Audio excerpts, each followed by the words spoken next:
My name is Ria, and on my 34th birthday in Portland, I waited at a table for 6 that stayed empty. The candles flickered across untouched glasses, the hum of nearby laughter making the silence at my table louder.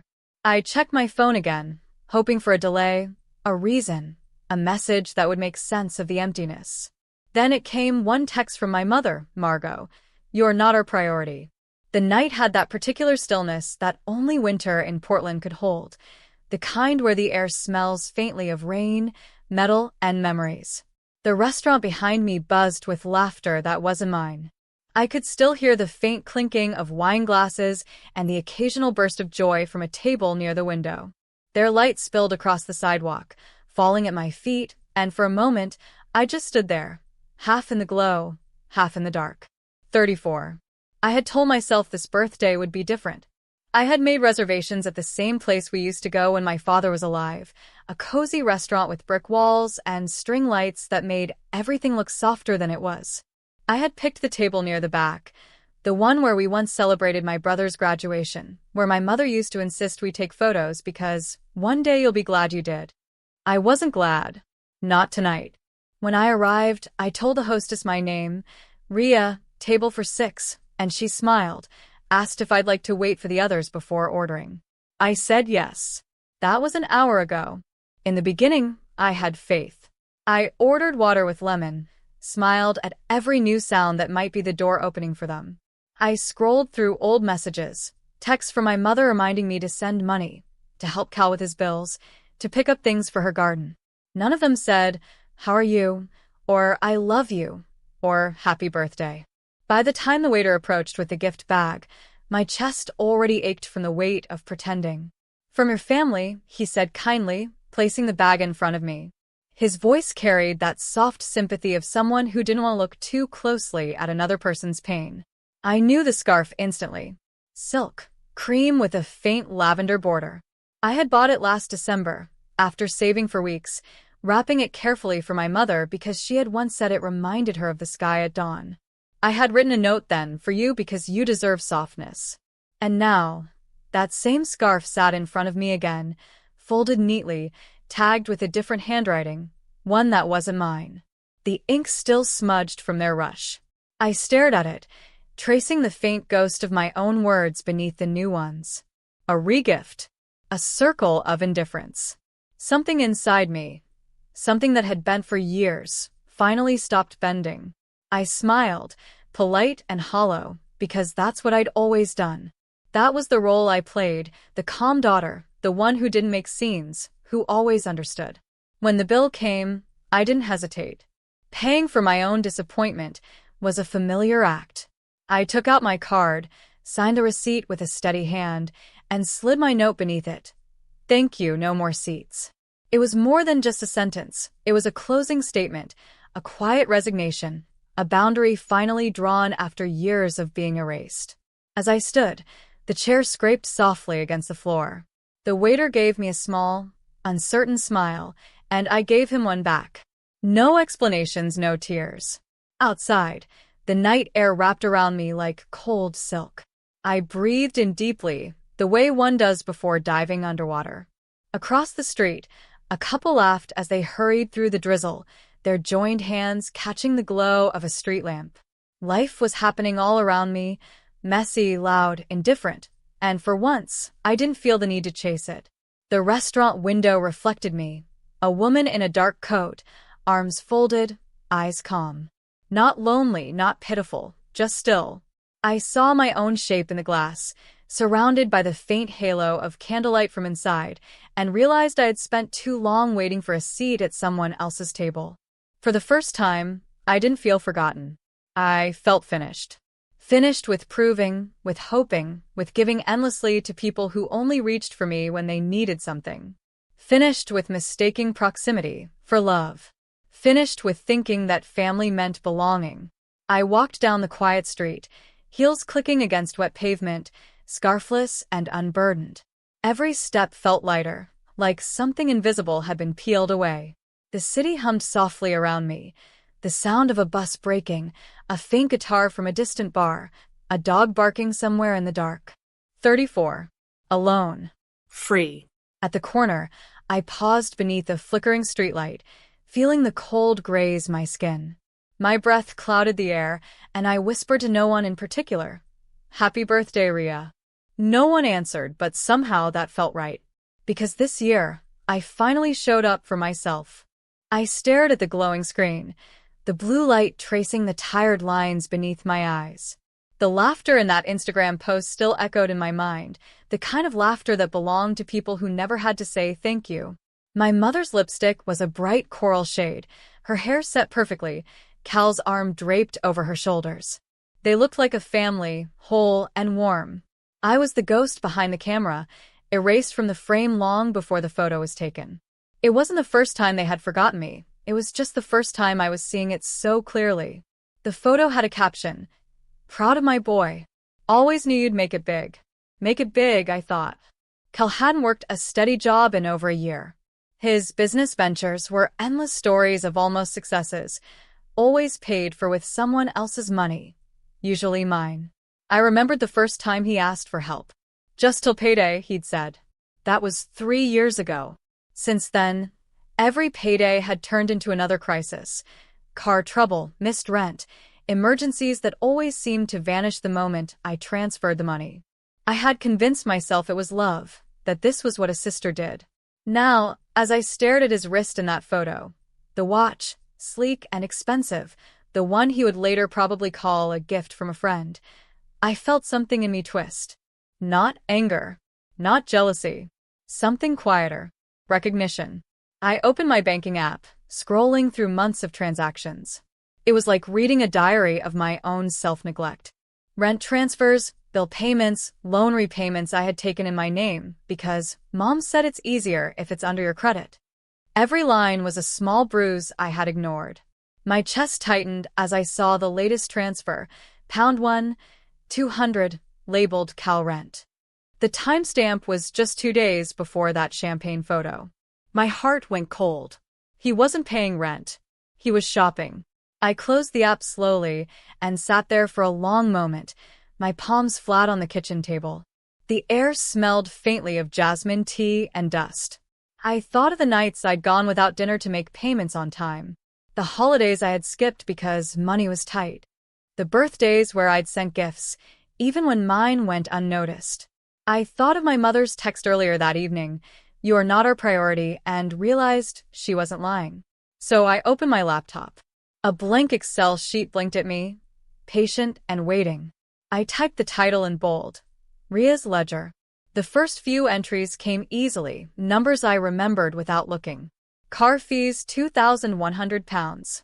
Mortgage bridges £4,600. Emergencies £450. Then came the softer things, decorations, catering, deposits for parties that were never mine. I filled in every cell, the way a detective fills a case file, except this time the culprit was love itself. The list grew like frost on a window pane, delicate but unstoppable. Each line another layer, another reminder that love without reciprocity is just quiet debt. I paused at one row. Mom's surgery donation, £800. I remembered that day. She'd called, crying, saying Cal hadn't sent his share yet. I had dropped everything, transferred it instantly. Later, I found out his contribution came in the form of a new phone. I stared at the spreadsheet until the rows blurred.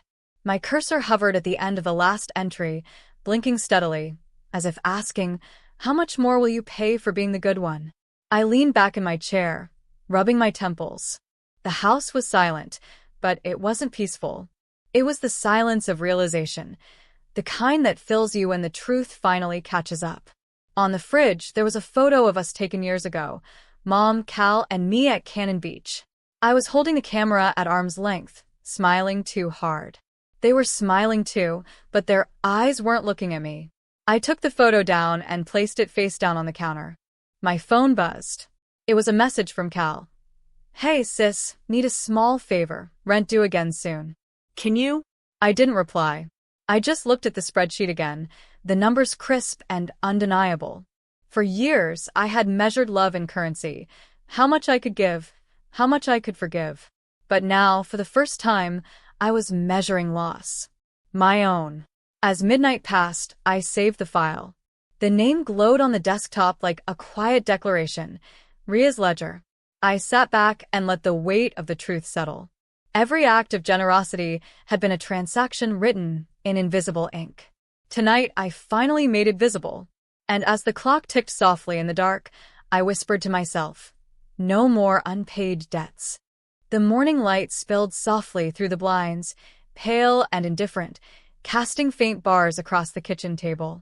I had slept little, my mind looping through every entry in Ria's ledger, every number that had once been a moment of trust.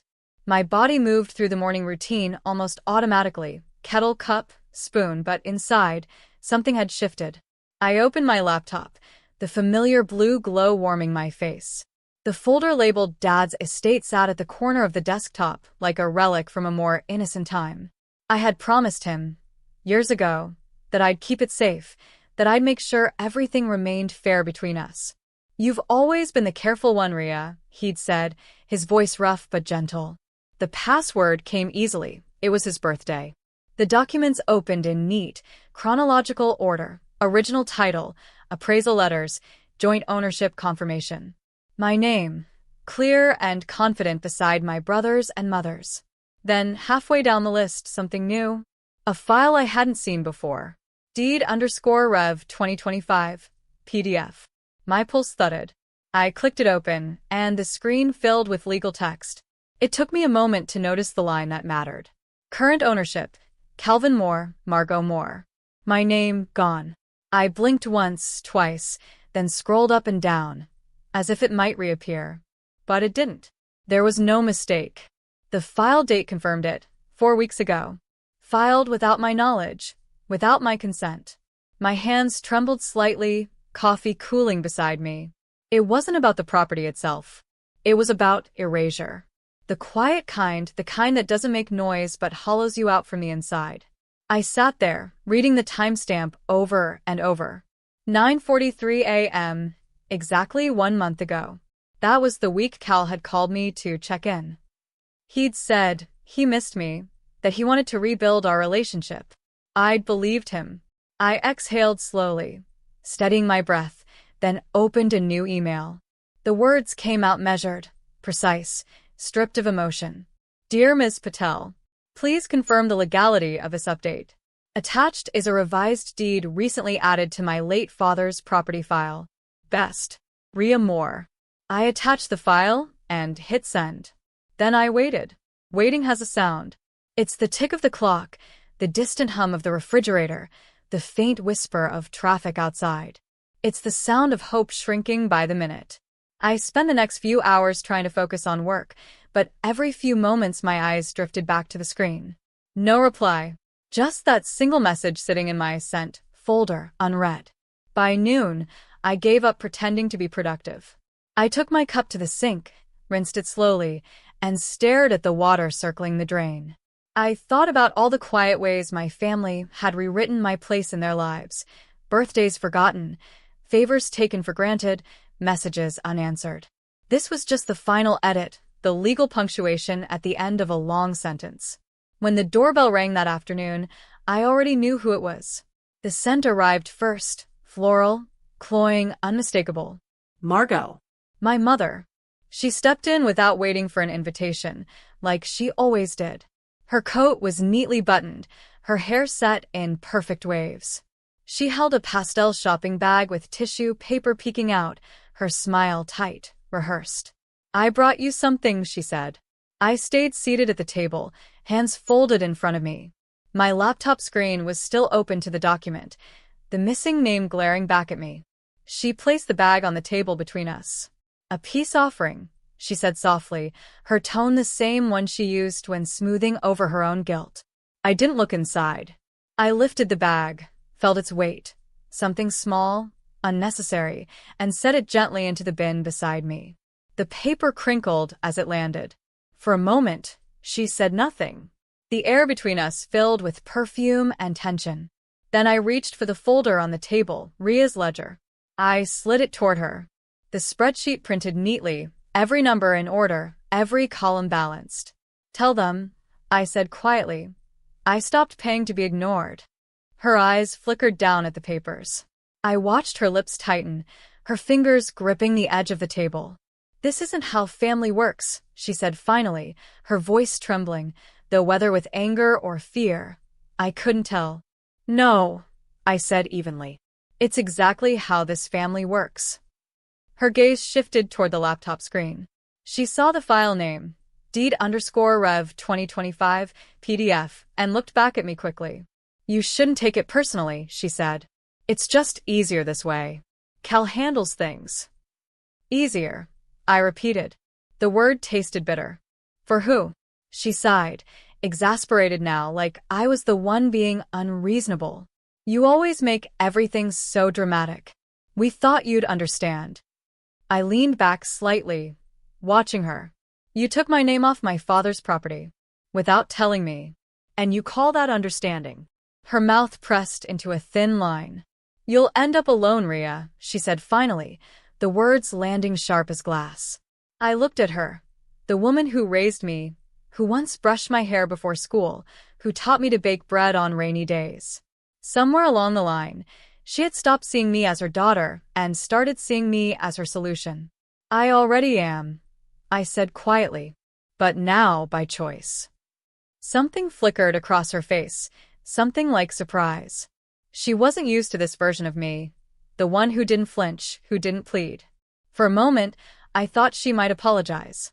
But instead, she reached into her purse, pulled out her phone, and started typing. "I'll tell Cal you're being difficult," she said briskly. I smiled faintly. "Tell him I said hello. And goodbye." She hesitated, then turned and left.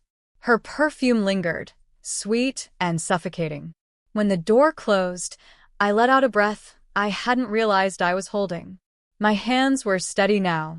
I walked to the bin and looked down at the pastel bag. Inside was a pale pink sweater, the tag still attached. I almost laughed. It was my size, my color, but not my piece. I left it there. The room was silent again, but this time, it didn't feel empty. It felt clean, like something had finally ended. I turned back to my laptop, reread my email, and saw the small notification appear, one new message, Patel and Associates.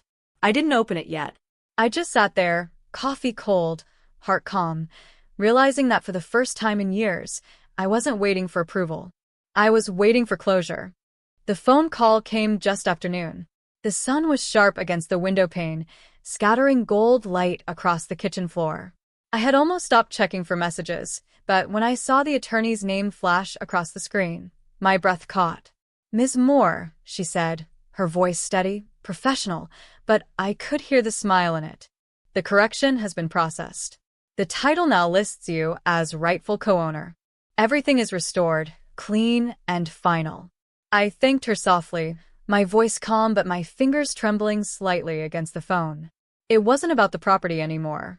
It was about what the correction meant. That for once, the truth had chosen my side. That my place, stripped from me in silence, had been returned through strength. When the call ended, I sat there for a long moment, staring out at the faint shimmer of the afternoon light. The world outside seemed ordinary. Cars passing, a dog barking, the hum of life continuing, but something deep within me had shifted. I had once something invisible, something that could not be recorded in documents or deeds.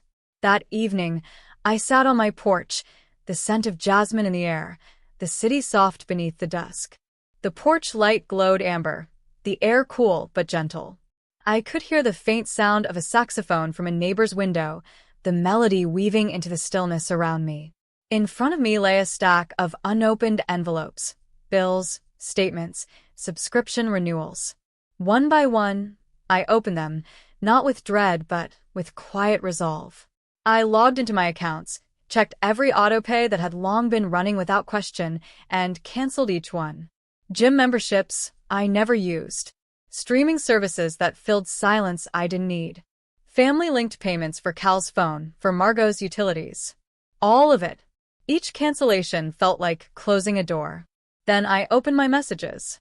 The family chat blinked at the top, More Family Forever, a title my mother had chosen years ago, after one of her rare attempts at unity. I scrolled through the history, each line a small echo of obligation. Can you cover this? You'll get it back soon. Ria, be reasonable. You know we love you, right? Affection, wrapped in expectation. Love, spoken in terms of use. I pressed mute notifications. The chat dimmed, the little icons fell silent, and the screen went still. The quiet that followed was immediate, almost physical, like the air had been cleared of something heavy. For the first time, my phone felt like mine. In the quiet, I lit a single candle. Its flame trembled slightly in the evening breeze, soft and steady. I reached for a small slip of paper, the kind I used for shopping lists or reminders, and wrote a single line in clean, deliberate handwriting. I owe myself peace. The words looked simple on paper, but they carried everything, the weight of 34 years of pleasing, fixing, and forgiving. I folded it once, carefully, and set it beside the flame. The wax pooled slowly at the candle's base, glowing like liquid amber. I watched the light flicker across the folded paper, the flame's reflection dancing in my cup of cooling tea. For years, I had owed everyone something: time, effort, understanding, forgiveness. Tonight, I owed only myself. Outside, the evening deepened. The sky turned to a soft lavender gray, and the city hummed in the distance. I could hear a train somewhere far off, the faint chime of wind through the garden gate, the pulse of quiet life moving forward. That night, the city felt different. Not kinder, not louder, just mine. The buildings, the streets, the hum of traffic, they hadn't changed. What had changed was the lens through which I saw them. I no longer felt like a shadow drifting between other people's needs. I felt anchored, small but certain. Every breath I took felt earned. I went inside and opened my laptop, the light from the screen washing over the dim room. Flights scrolled before me: Lisbon, Kyoto, Florence, Reykjavik. Cities with no familiar names, no history attached. I didn't want luxury. I wanted distance. Air that didn't remember me. I booked a seat to somewhere new, somewhere without history, somewhere with my name on every line. The confirmation email arrived seconds later, its subject line glowing softly: "Your journey is confirmed." I closed the laptop and leaned back in my chair. The candle's light flickered across the wall, casting gentle shadows that swayed with the breeze. I felt the faintest smile tug at my lips. It wasn't a victory smile. It was something quieter. The kind that comes from recognition. The moment you realize you have survived something you never thought you'd escape. I walked to the mirror near the hallway and looked at myself. The woman staring back wasn't the same one who had waited at that restaurant table weeks ago. Her eyes were steadier, her shoulders lighter. The exhaustion hadn't vanished, but it had softened into something peaceful, something alive. I whispered into the dim reflection, not out of drama, but out of gratitude. "You made it back." Outside, a breeze moved through the jasmine vines, carrying their scent through the open window. And for the first time in years, I felt whole.